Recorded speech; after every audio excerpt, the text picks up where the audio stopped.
Bonjour à tous. On va attendre quelques minutes. Il est 9h58. On attend que tout le monde se connecte tranquillement.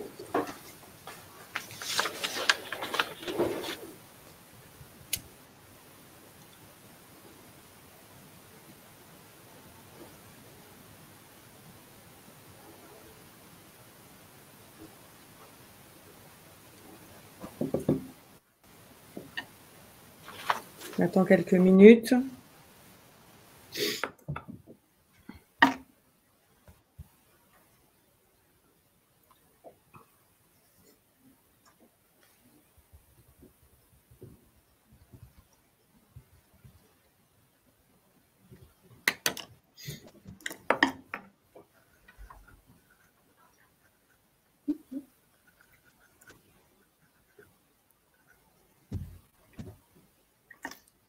Voilà, ça se connecte. On va juste patienter.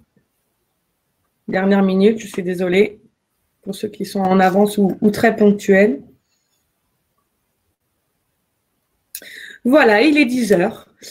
Eh bien, je vous propose qu'on commence tranquillement. Bienvenue à ce deuxième webinaire de l'association Grand Est Santé Travail, l'association qui regroupe l'ensemble des services de santé au travail du Grand Est.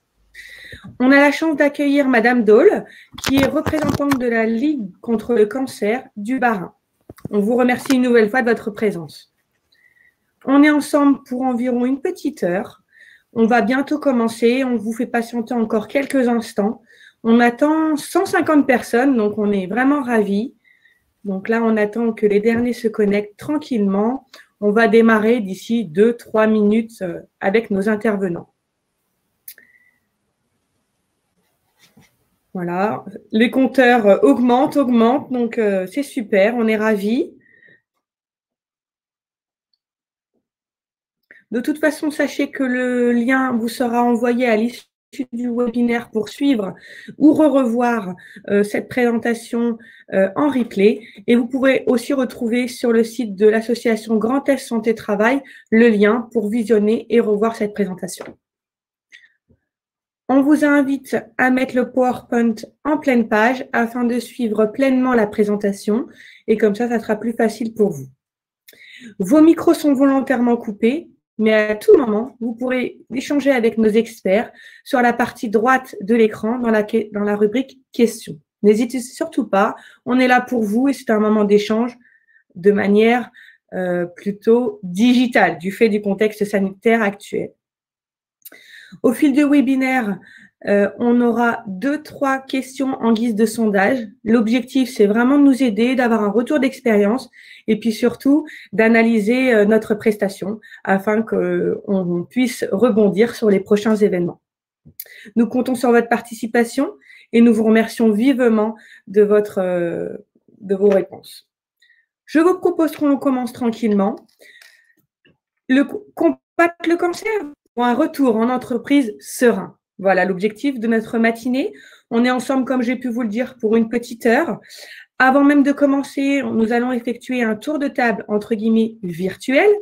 Donc, je vous présente, je suis Charlotte Barré, responsable qualité en charge de la communication à Reims Santé au Travail. Nous avons ensuite, en bas de votre écran, Madame Gracie Angélique, assistante sociale à la Gestra. Bonjour à tous. Merci Angélique.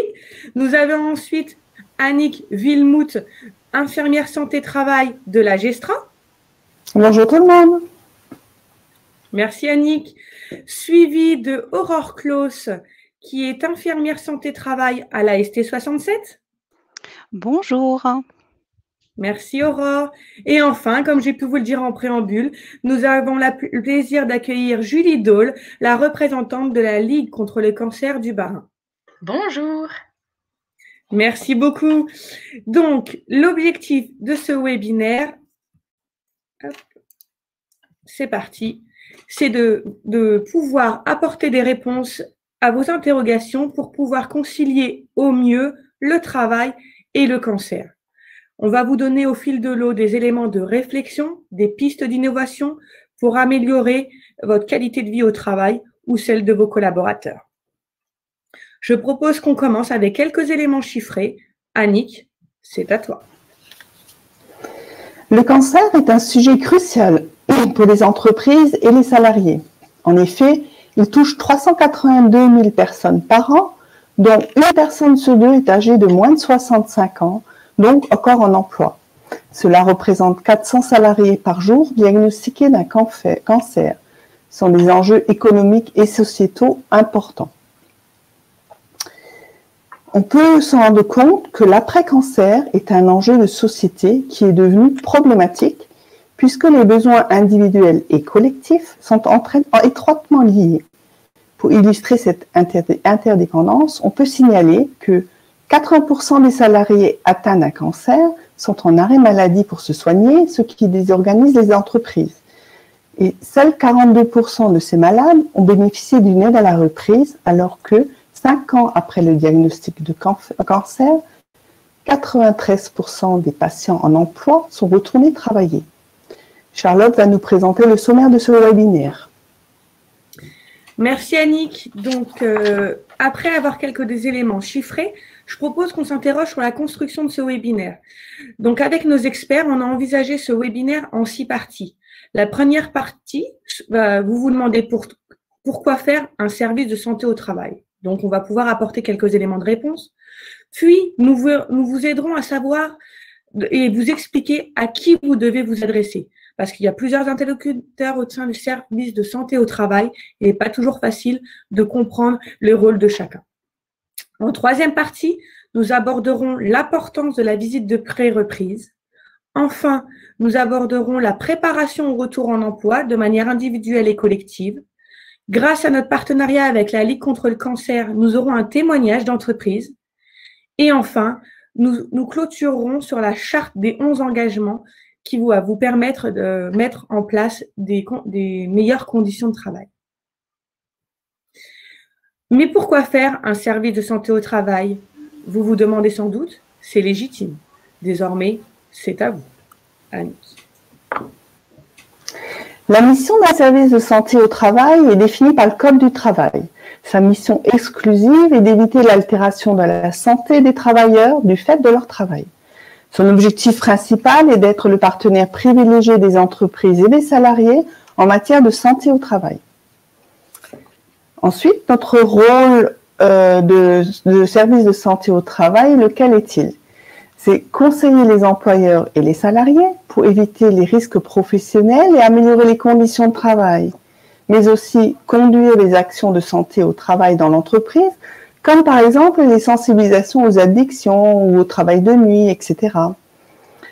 Nous pouvons également assurer la surveillance de l'état de santé physique et mentale des salariés en fonction des risques pendant nos visites médicales et pendant nos entretiens infirmiers.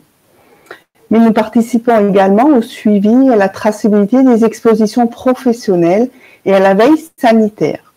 Nous allons voir avec Charlotte à qui s'adresser pour obtenir l'aide adéquate. Voilà, comme vous l'a dit Annick, donc à qui vous devez vous adresser lorsque vous ou un de vos collaborateurs vient de combattre le cancer. Angélique, c'est à vous.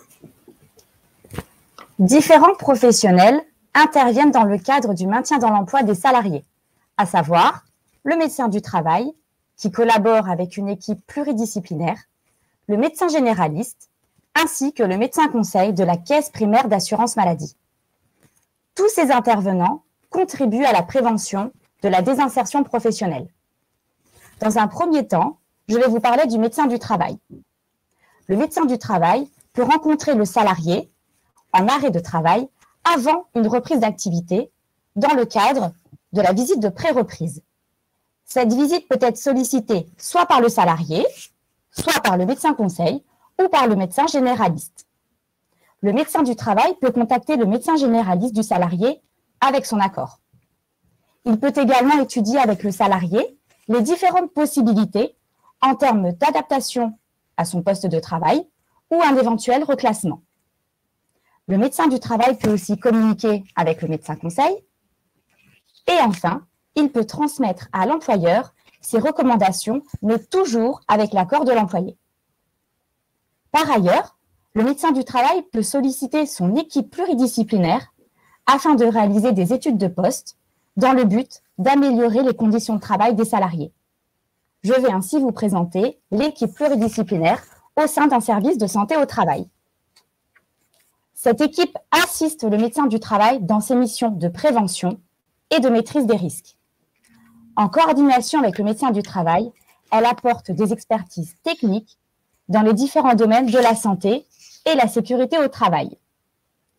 Une équipe pluridisciplinaire peut être composée d'infirmières en santé au travail, de secrétaires médicales, de techniciens en santé et sécurité au travail, d'assistants en santé au travail, d'ergonomes, d'assistants en risques chimiques et toxicologiques, de techniciens handicap, d'épidémiologistes, de psychologues et enfin d'assistantes sociales.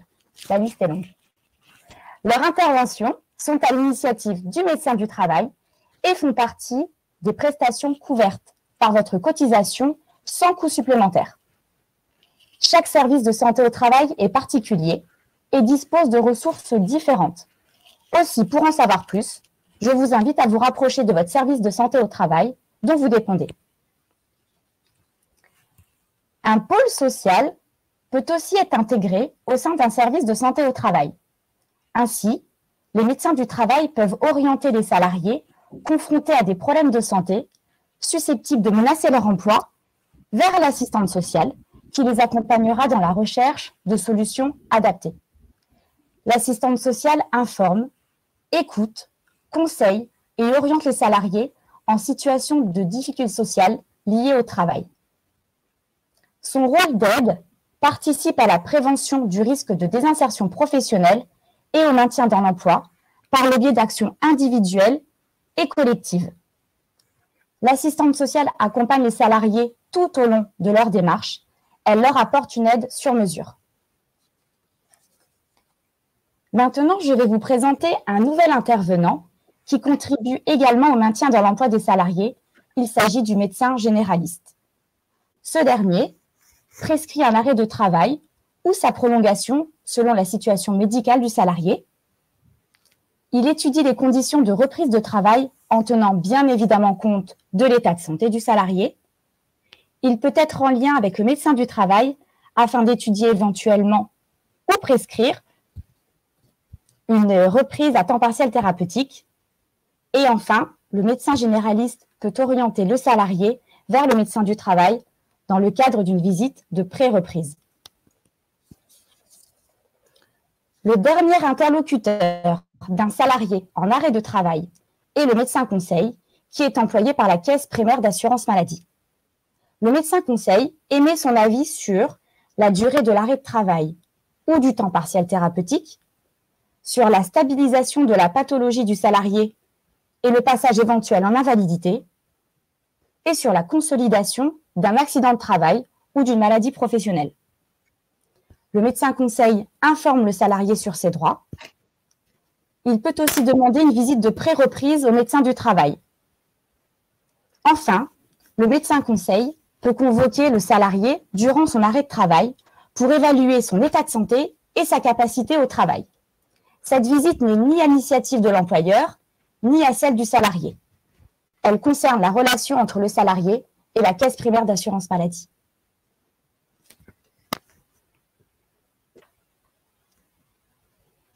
Merci beaucoup Angélique.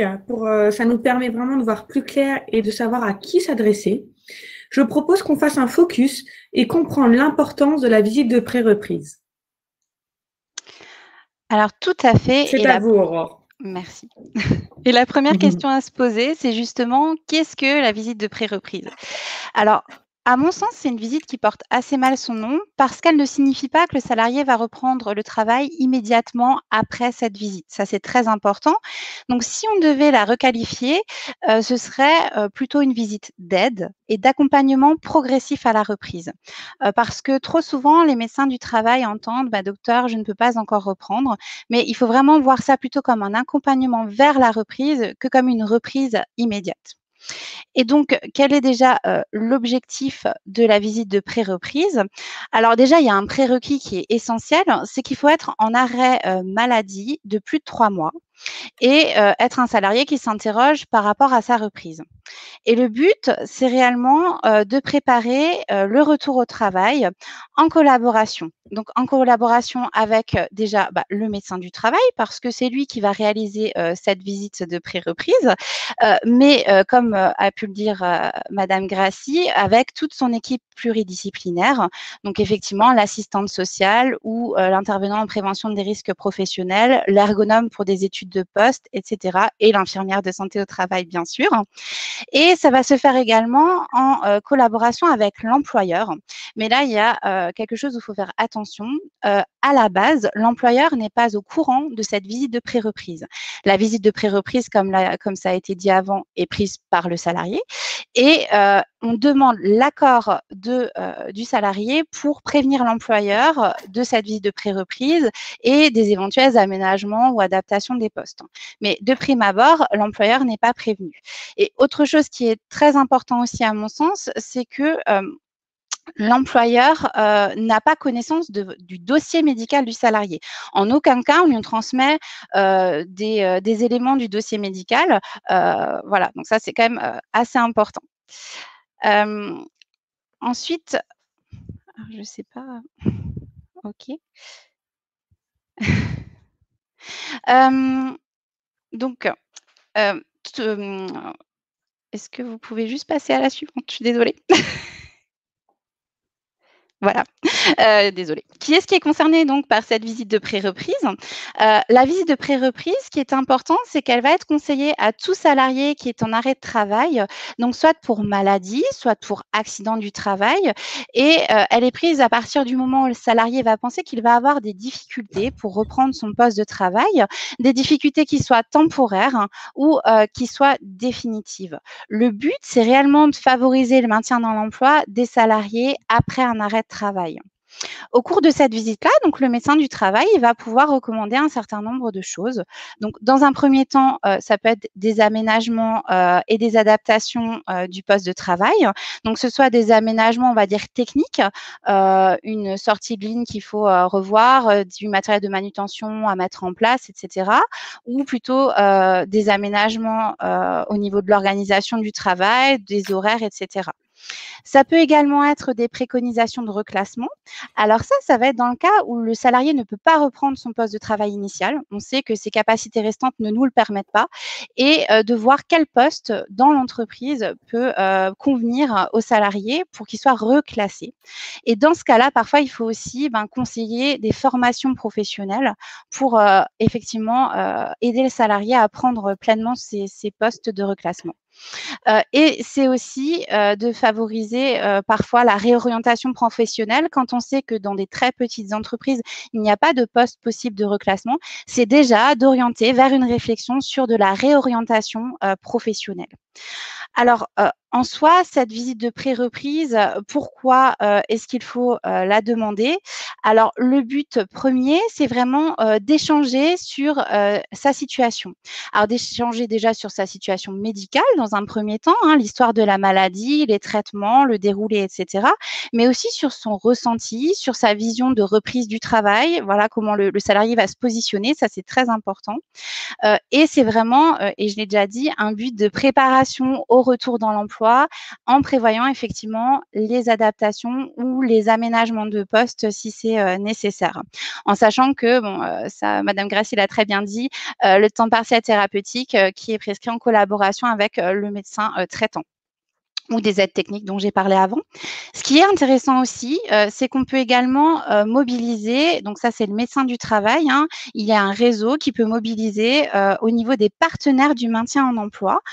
Donc vous avez Cap Emploi par exemple, qui était anciennement Samet, pour ceux à qui ça ne dit rien, et qui peuvent mettre en place un certain nombre d'aides. Alors pour ça, il y a un prérequis, il faut que le salarié soit reconnu en qualité de travailleur handicapé, donc c'est des choses qui prennent du temps, il faut faire un dossier, il faut que ça passe en commission, etc. Donc, il faut vraiment anticiper ce retour. Mais vous pouvez avoir des aides de l'AGEFIP, donc c'est un organisme qui s'occupe effectivement des personnes handicapées et qui va les aider à s'insérer dans l'emploi. Et donc, vous pouvez avoir de l'aide à l'adaptation des situations de travail, par exemple, avec une partie des aménagements de postes qui ont été préconisés, qui peuvent être financés par ces aides-là. Et donc, ça laisse un coût à l'employeur qui est moins important et ça permet aussi aux petites entreprises de pouvoir s'équiper et maintenir leurs salariés dans l'emploi si besoin. Alors, comment on prend cette visite de pré-reprise, Alors, ah oui, déjà, qui peut demander la visite? Bon, ça, on l'a déjà dit avant, c'est le salarié qui peut prendre cette visite sur conseil du médecin traitant, du médecin conseil de la sécurité sociale. Donc, voilà. Petite information quand même, parce que ça arrive parfois, l'employeur ne peut en aucun cas prendre une visite de pré-reprise à la place de son salarié. C'est-à-dire que vous pouvez très bien conseiller le salarié en disant, voilà, je vous conseille de prendre une visite de pré-reprise étant donné votre situation, mais vous ne pouvez pas la prendre à la place du salarié. Vous ne pouvez pas l'obliger à la prendre si le salarié ne le veut pas. Ce n'est pas une visite qui est obligatoire, au même titre que la visite de reprise qui, par exemple, là, est obligatoire dans la loi 8 jours maximum après la reprise. Là, ce n'est pas obligatoire, donc c'est vraiment un conseil que vous pouvez donner au salarié, mais pas une obligation. Et donc, effectivement, comment demander une visite de pré-reprise? Donc, il faut prendre contact avec votre service inter-entreprise, donc en appelant le secrétariat du médecin du travail qui va être en charge de l'entreprise.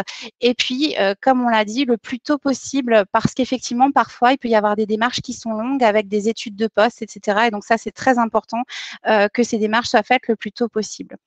Petite question qu'on a aussi souvent et qui nous reviennent, est-ce que l'employeur sera au courant? Alors ça, j'y ai déjà un petit peu répondu dans un premier temps, non.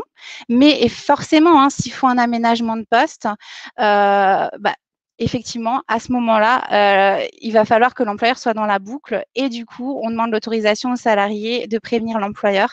Et à ce moment-là, il y a un échange entre le médecin du travail et l'employeur. Est-ce que la visite est payante? Alors non, pas du tout. Pas besoin de sortir ni la carte vitale ni la carte bleue. L'employeur, en fait, paye un forfait par salarié par année. Et en fait, quel que soit le nombre de visites, ce forfait prend ça en compte. Donc, on ne demande rien à la sortie. Vous pouvez venir sans problème. Il n'y a aucun souci. Merci beaucoup, Aurore, pour ce focus sur la visite de pré-reprise.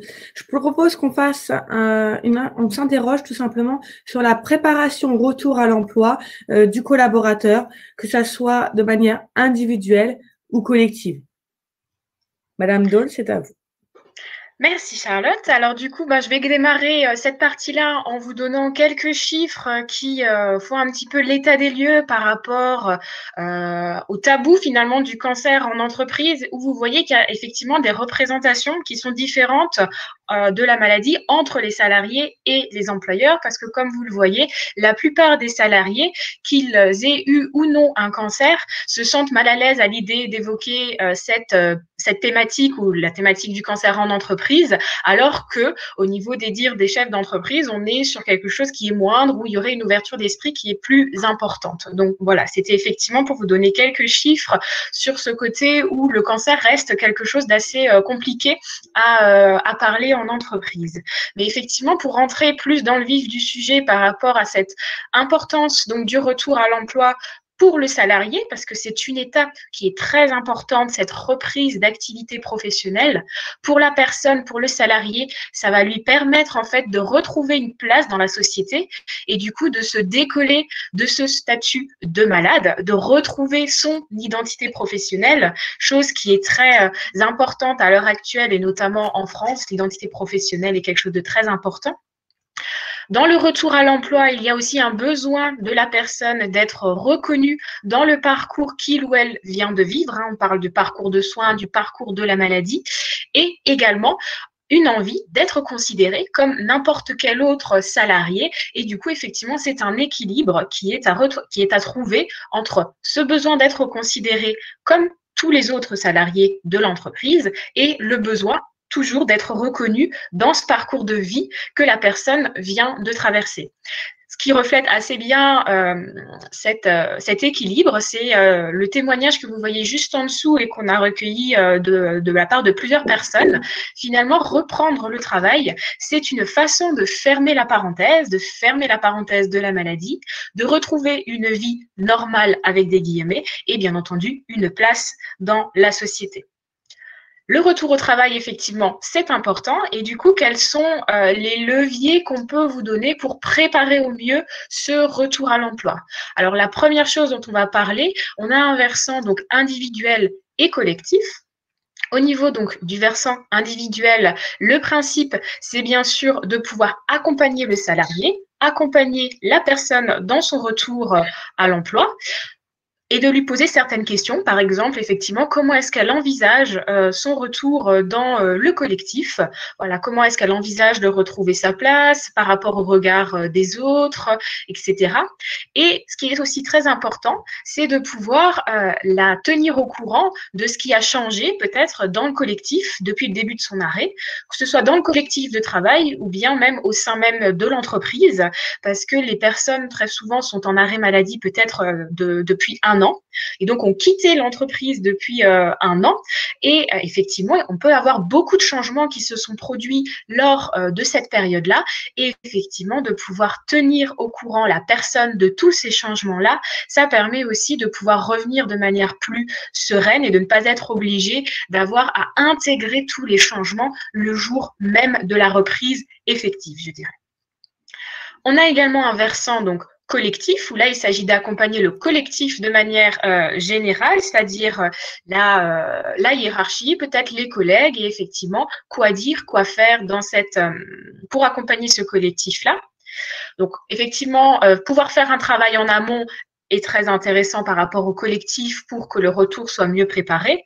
Travailler sur les représentations du cancer est également un bon levier, parce qu'effectivement, à l'heure actuelle, vous l'avez vu dans les chiffres précédents, que le cancer reste quand même encore très tabou en entreprise, et effectivement, on a une représentation du cancer qui est encore assez négative par rapport aux mots qu'on associe à cette représentation-là, d'où aussi l'importance de pouvoir créer des espaces de discussion pour pouvoir échanger justement autour de tout ça, dans toujours cette optique de pouvoir rassurer tout aussi bien le collectif qui va accueillir le salarié qui revient que la personne, le salarié qui va revenir. Qu'est-ce qu'on peut encore vous proposer donc au niveau des leviers pour favoriser le maintien ou le retour dans l'emploi? Eh bien, la première chose encore qu'on peut vous proposer, c'est de maintenir le lien ou de proposer de maintenir le lien avec le collaborateur. Il y a une notion également de temporalité qui est très importante, et donc de pouvoir être disponible pour la personne et de lui laisser la porte ouverte, c'est quelque chose qui nous semble très important. Par rapport à cette idée de temporalité, lorsque la personne reçoit son diagnostic de cancer, c'est à elle de devenir l'annonceur de sa maladie aux autres. Et c'est vrai qu'en milieu professionnel, cela peut être déroutant, ou du moins pour certaines personnes, cela peut mettre beaucoup de temps avant de devenir l'annonceur de sa maladie. Et donc effectivement, de pouvoir laisser la porte ouverte à la personne, de pouvoir lui proposer de revenir quand ce sera le moment pour elle, quand ce sera le temps pour elle, c'est très intéressant. Peut-être aussi lui proposer de trouver une personne liante au sein de l'entreprise pour qu'il n'y ait qu'une seule personne référente qui puisse donner de la visibilité par rapport au traitement, par rapport à là où en est la personne à l'heure actuelle. On parlait effectivement de continuer à la tenir informée de l'actualité, des évolutions de l'entreprise. Effectivement, c'est quelque chose qu'on peut faire.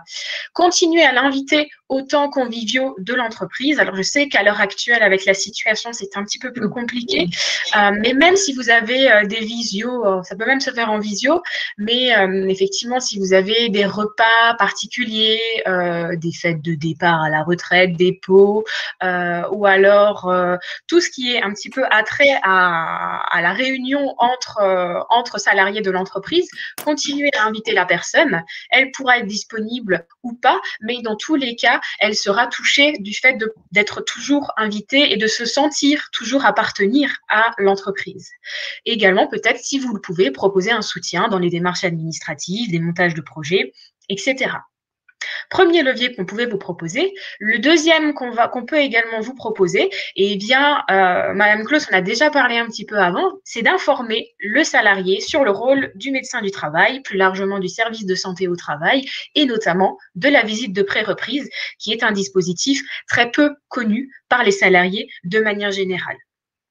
Respecter le temps de convalescence est également très important, tout ça pour éviter les retours trop précoces et notamment le risque d'un nouvel arrêt de travail.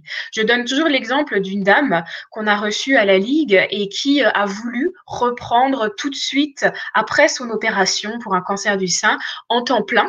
Et malheureusement, madame, après 2 semaines, a été obligée de se remettre en arrêt pour une dépression nerveuse parce qu'elle est revenue trop rapidement et en reprenant tout de suite à temps plein. Et du coup, effectivement, ce nouvel arrêt de travail a été vécu pour madame comme un véritable échec par rapport à sa reprise, d'où ce conseil, bien entendu, de respecter le temps de convalescence. Un autre conseil qu'on peut également vous donner, c'est de rendre le collaborateur acteur de son retour, c'est-à-dire de pouvoir réfléchir avec lui sur la mise en place de certains dispositifs, la mise en place du temps partiel thérapeutique, par exemple, construire avec lui aussi un parcours, tout simplement, de retour ou de maintien dans l'emploi avec les principaux acteurs. On en a déjà parlé, effectivement, le salarié, le service de santé au travail, les ressources en interne, les ressources en externe aussi. Et là également, les différents comités départementaux de la lutte contre le cancer peuvent vous accompagner, vous, en tant qu'employeur, ou bien vos salariés pour améliorer leur qualité de vie de manière générale au travers de différentes actions et activités que l'on mène dans chaque département. Réfléchir aussi à la période du retour du salarié la plus propice, donc pour éviter des périodes de suractivité ou de sous-effectif, et discuter bien sûr avant la reprise de l'organisation du poste en fonction des adaptations qui auront été proposées. Le dernier conseil, effectivement, qu'on peut vous donner par rapport à tous ces leviers, c'est de réfléchir en amont, notamment avec la personne peut-être, à une stratégie de communication.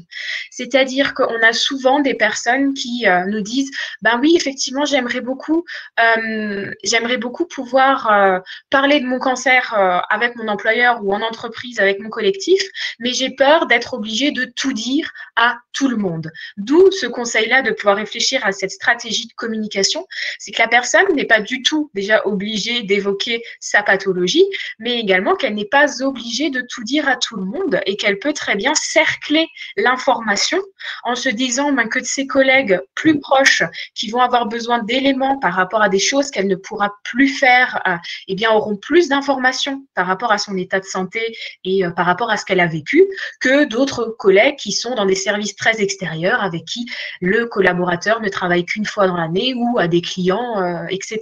Donc c'est vrai que de pouvoir cercler cette information et de savoir surtout ce que la personne souhaite dire et ne souhaite pas dire, c'est très important, tout en s'assurant bien sûr de la confidentialité des échanges qui sont amenés avec le collaborateur s'il y a cette fameuse discussion autour de cette stratégie de communication. Pour résumer tout ça de manière très générale par rapport aux actions finalement qui peuvent être mises en avant ou qui peuvent être utilisées pour le retour à l'emploi. Donc, très globalement, on peut aménager donc le temps de travail pour la personne. Donc, on parlait d'aménager l'organisation du travail. On parlait de temps partiel thérapeutique. On parle aussi d'invalidité pour certaines personnes lorsqu'il s'agit de perdre de manière générale une capacité de travail. On peut aussi donc aménager l'espace de travail, donc aménagement du poste, aménagement de l'environnement de travail pour éviter certains gestes, certaines douleurs, par exemple, par rapport à des séquelles des traitements.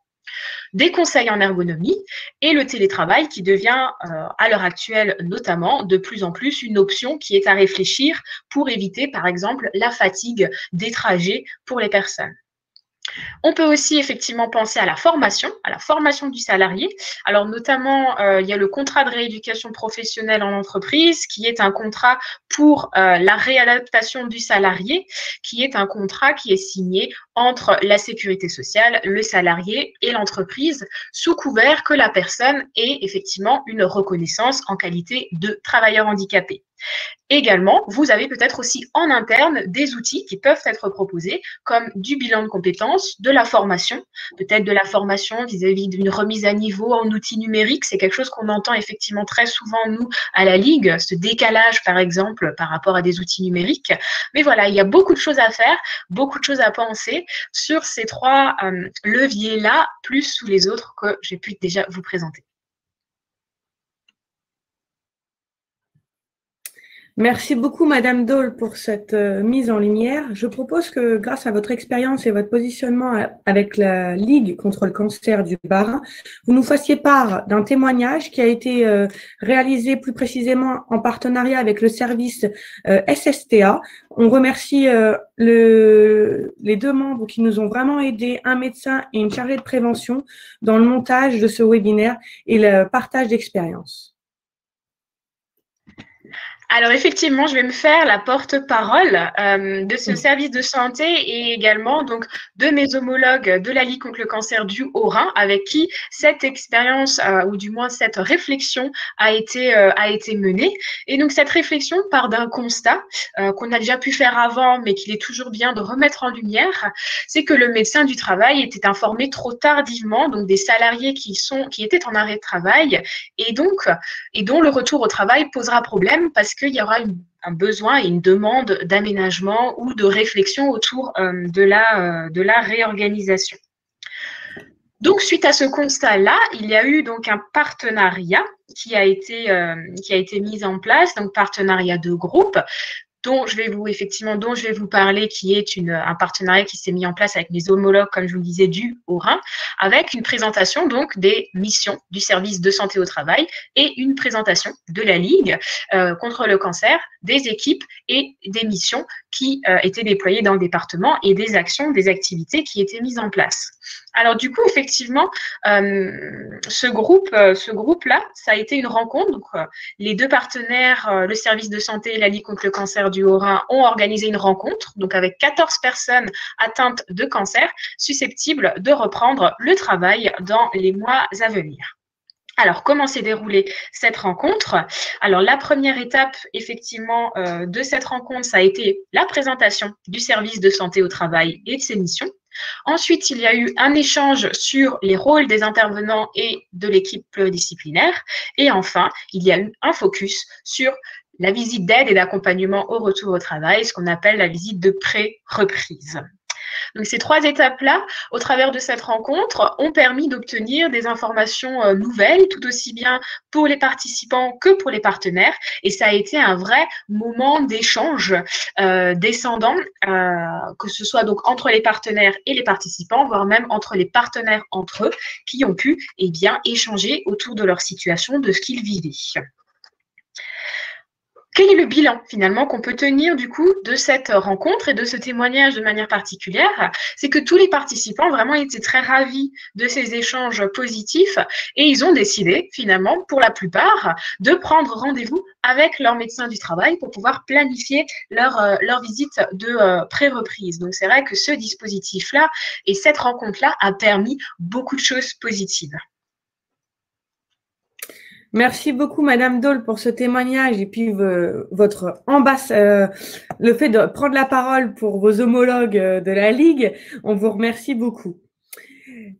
Pour conclure, on va voir, je dirais plutôt pour s'ouvrir et voir un petit peu jusqu'où on peut aller. Je propose qu'on fasse un focus sur la charte des 11 engagements.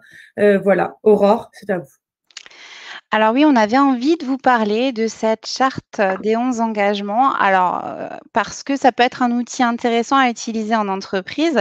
Alors déjà, c'est quoi? C'est une charte qui a été rédigée par le Club des entreprises, qui est composé des réseaux ANACT, ARACT, de l'Institut national du cancer et de l'Association nationale des DRH. Et cette charte constitue donc 11 engagements pour améliorer l'accompagnement des salariés touchés par le cancer et promouvoir la santé en entreprise.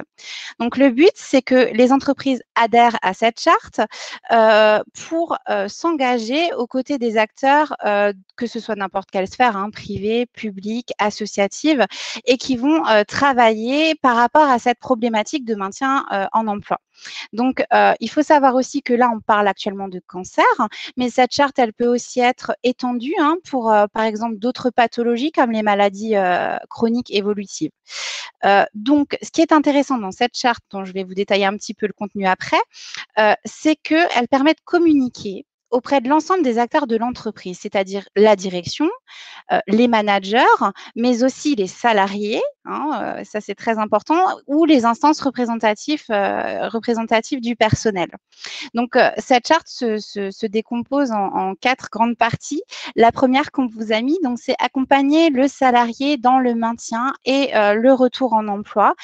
Ça, c'est vraiment une manière d'anticiper le maintien et le retour en emploi des personnes malades pour faciliter leur adaptation et d'adapter l'organisation en fait en fonction de la situation du salarié et d'améliorer également ses conditions de travail.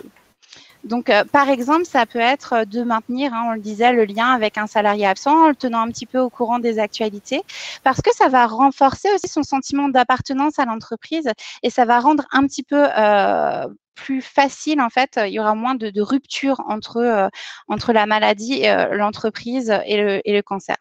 Donc, ça peut aussi être, par exemple, comme l'a très bien dit Madame Doll, d'informer le salarié sur la visite de pré-reprise et de construire vraiment un parcours avec le salarié de maintien dans l'emploi et de reprise du travail. La deuxième grande partie, c'est tout ce qui est former et informer les parties prenantes de l'organisation. Donc ça va être vraiment un but précis d'inverser le rapport à la maladie. On a tous des représentations sur le cancer et ça va être d'inverser ces rapports-là pour pouvoir informer les acteurs de l'organisation, donc de l'entreprise, sur les effets des pathologies cancéreuses, parce qu'il n'y a pas qu'un cancer, il y a des cancers, les effets peuvent être différents, et aussi de les informer des conséquences possibles sur le travail pour que ce soit compris et entendu. Le troisième grand thème, c'est la promotion de la santé. Alors ça, c'est assez simple et ça peut être fait d'ailleurs par les infirmiers d'entreprise quand c'est des entreprises assez grandes. C'est vraiment d'agir soit de manière individuelle ou collective en fonction des difficultés pour diminuer le risque d'être un jour confronté à un cancer. Et là, ça va passer par la mise en place d'actions sur, par exemple, le tabac, l'alcool, l'alimentation ou sur, par exemple, l'activité physique qui est promue actuellement au niveau du gouvernement, etc. Et le dernier thème, donc ça va vraiment être une évaluation et un partage qui est très important dans n'importe quel projet. C'est de faire des retours d'expérience, des partages des bonnes pratiques, des bons moyens d'évaluer l'efficacité des dispositifs qui ont été déployés et puis de pouvoir réajuster les actions également à ce moment-là. Donc, c'est vraiment de faire un bilan du suivi des actions. Donc, ça, c'est pour la charte d'engagement. Et on voulait aussi vous donner un autre outil qui a été publié récemment donc, par l'AGEFIP, donc l'Association de gestion des fonds pour l'insertion professionnelle des personnes handicapées, qui ont publié un document d'observatoire de l'emploi et du handicap sur justement concilier travail et cancer. Donc, c'est un document de 16 pages qui a pour but de vous donner plusieurs pistes. Donc, il y a des pistes sur l'amélioration, l'accompagnement des salariés touchés par un cancer. Il y a des témoignages aussi d'entreprises sur certaines mises en place qui peuvent vous aider également au niveau, par exemple, RH. Voilà, donc il y a plusieurs choses de sécuriser les parcours professionnels pendant et après le cancer. Donc, tout ça, c'est téléchargeable. On vous a mis le petit lien en bibliographie. Merci Aurore, merci beaucoup. Je vais lancer la première question sur le sondage, donc n'hésitez pas à prendre la main, c'est vraiment important pour nous. Donc voilà, elle est en ligne. Et je reprends la main. Voilà. Donc de toute façon, en résumé, si vous avez besoin de toute information, besoin d'informations, n'hésitez pas, contactez votre service de santé au travail. Comme on vous a dit, le webinaire est présenté par l'association Grand Est Santé Travail. Donc, ça regroupe l'ensemble des services de santé au travail de toute la région Grand Est. Donc, focalisez-vous sur votre service sur lequel vous dépendez. On est là pour répondre à toutes vos interrogations. Au niveau de la Ligue, donc toute demande concernant la Ligue contre le cancer, donc eux, ils parlent en comité en fonction de votre département. On vous a fait un focus, il existe sur leur site internet, donc le site sera accessible via le replay et au niveau des ressources. Il existe une carte avec l'intégralité des comités départementaux ainsi que les espaces de ligue. Donc c'est une carte interactive. En vous rapprochant de la zone concernée, vous avez l'ensemble des contacts. N'hésitez pas, ils sont vraiment là pour vous aider. En tout cas, sachez qu'on vous remercie pour votre attention. On va procéder aux questions-réponses. Il y a eu beaucoup de questions, donc vraiment, on est vraiment ravis. Il y en a qui ont été répondues directement, d'autres, on les a gardées volontairement pour qu'il y ait un semblant d'échange virtuel. Avant de passer aux questions, un Save the Date, le bruit en entreprise. Écoutez, on vous dit tout. Donc, c'est le prochain webinaire GEST. Donc, c'est le 3e webinaire de 2021, le 9 mars à 14 h. On compte sur vous et on sera vraiment ravis de vous retrouver pour ce nouvel événement. Donc, je me remets au niveau des questions. Donc, préparez-vous nos experts parce que ça va être pour vous, hein, parce que moi, je fais juste le porte-parole de nos adhérents. Alors, je vais les reprendre dans l'ordre. Alors, il y a une personne qui nous a demandé en début de webinaire, qu'est-ce qu'il en est des salariés couverts par la MSA, parce qu'on a essentiellement parlé de la CPAM. Donc, quelqu'un peut répondre à notre adhérent? N'oubliez pas vos micros, mesdames. Ça devait être au niveau de l'intervention de Angélique, au niveau des interventions.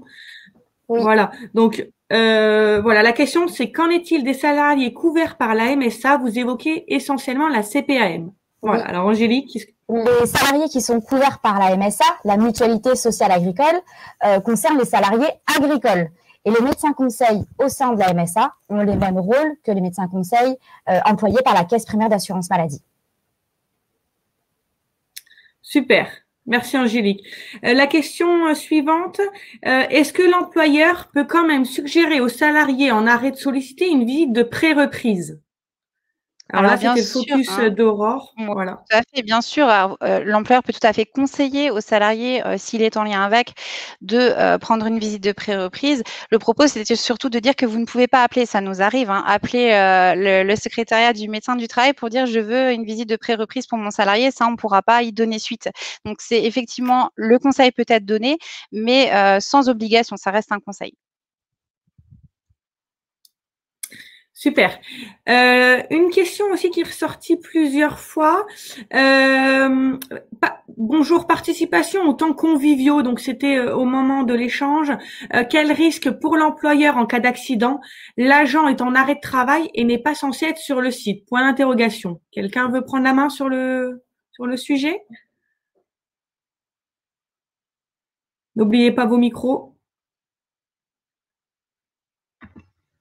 Alors personnellement, je n'ai pas l'information par rapport à la question, parce que j'imagine bien que c'était sur ma partie, effectivement, où on parlait de temps conviviaux. Oui. Mais effectivement, je peux me renseigner vis-à-vis de la question, mais j'ai pas la réponse à votre question. Effectivement, nous, ce qu'on en entend, mais là du côté des personnes, des salariés et des personnes malades, c'est que il y a toujours quelque chose de l'ordre de la revalorisation lorsque on a l'invitation à un moment convivial qui arrive sur la boîte mail ou par SMS.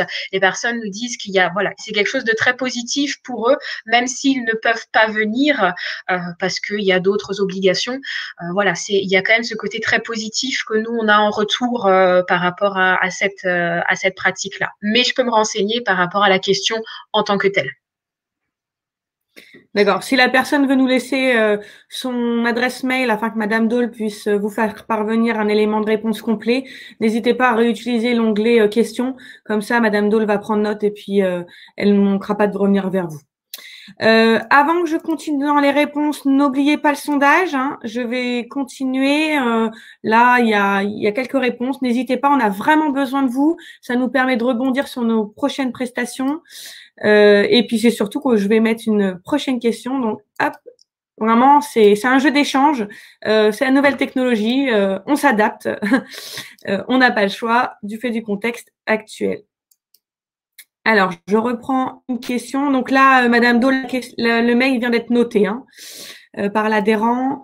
Il y a une personne qui demandait d'avoir les références. Donc, Aurore, peut-être, si c'est possible de reprendre la main, sur les références qu'on a citées sur le dossier travail et cancer.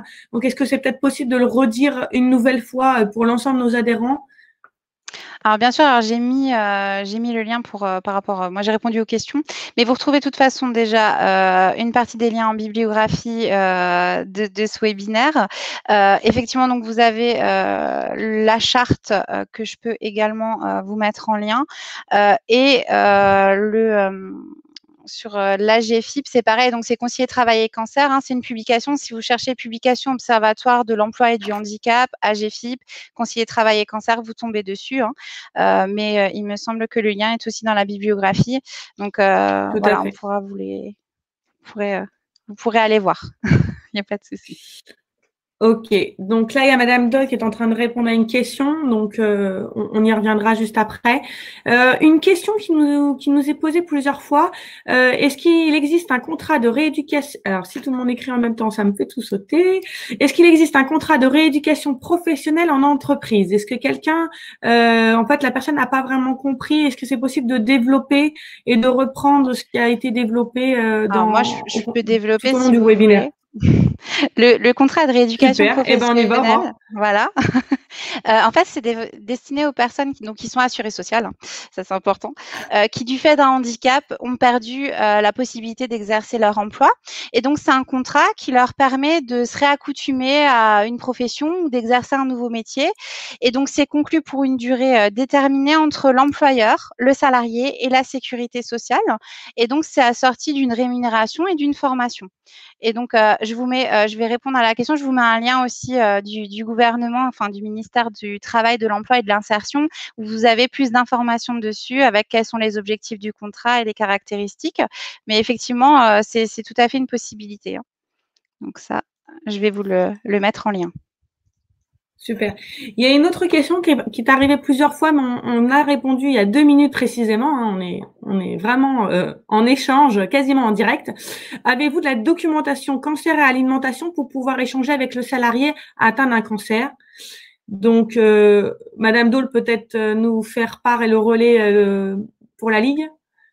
Oui, alors tout à fait. Au niveau de la Ligue, nous avons différentes documentations et notamment, on a des documentations sur l'alimentation pendant ou après les traitements. Donc là, n'hésitez pas à vous rapprocher de votre comité départemental parce qu'on a tous ce type de documentation et qu'on met à disposition gratuitement des personnes qui nous sollicitent sur cette thématique. Et l'adhérent avait aussi demandé, est-ce qu'il existe une formation auprès de la Ligue sur l'écoute ou l'accompagnement? Alors, pour compléter effectivement cette réponse, au niveau donc de la Ligue contre le cancer, on organise dans certains départements, donc là effectivement je vous redirigerai toujours vers votre comité départemental pour pouvoir avoir les informations les plus complètes possibles. Mais alors notamment au niveau du Bas-Rhin, on organise des journées de sensibilisation sur la thématique comment accompagner un collaborateur après un cancer et qui sont justement destinés aux entreprises et plus précisément aux managers et ressources humaines. Parfait, merci Madame Dole pour ce témoignage. Je suis en train de vérifier, mais on a répondu à toutes les questions. Les plus fréquentes, on les a abordées oralement. Donc, je vérifie qu'on ait bien tout noté. Donc, on a bien pris note. On a eu plusieurs mails qui ont été transmis pour un complément d'information. Donc, on a bien pris note. Voilà. Là, on est dans les temps, il est 10h51. Je vous avais dit en préambule qu'on en avait pour une petite heure. Sachez que c'était vraiment un plaisir. L'ensemble des experts étaient ravis de partager avec vous ses connaissances et puis son retour d'expérience. Et n'hésitez pas, on est à votre disposition, l'ensemble des services de santé au travail. Ça fait partie de votre cotisation. S'il faut résumer en un mot, la visite de pré-reprise est gratuite et fait partie de votre cotisation. Voilà. Nous vous remercions. Nous vous donnons rendez-vous le 9 mars et nous vous souhaitons une très belle journée. Merci beaucoup. À bientôt.